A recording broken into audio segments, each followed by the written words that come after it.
First day jitters. Sarah dear, time to get out of bed, Mr. Hartwell said, poking his head through the bedroom doorway. You don't want to miss the first day at your new school, do you?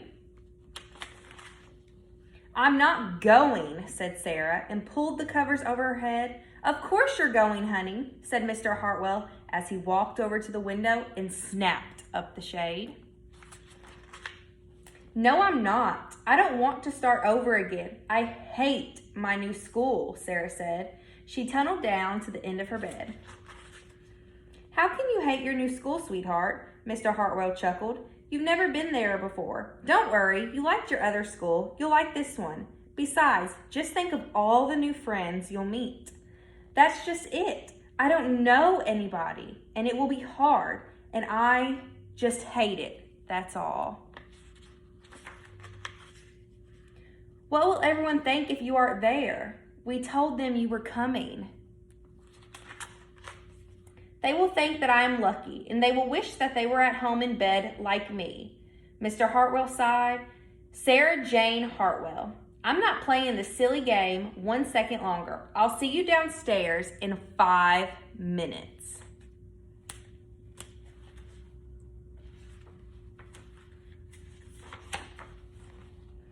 Sarah tumbled out of bed. She stumbled into the bathroom. She fumbled into her clothes.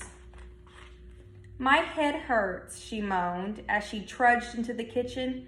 Mr. Hartwell handed Sarah a piece of toast in her lunchbox.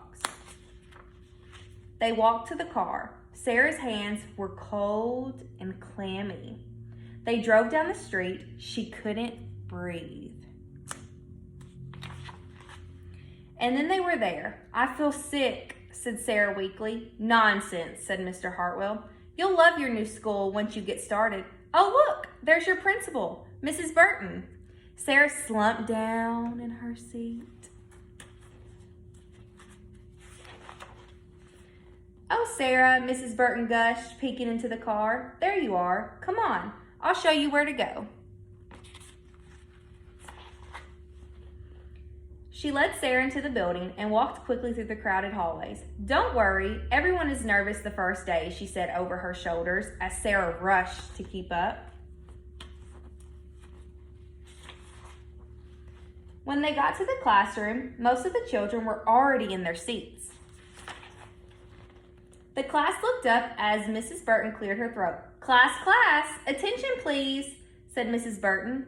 When the class was quiet, she led Sarah to the front of the room and said, Class, I would like you to meet your new teacher, Miss Sarah Jane Hartwell.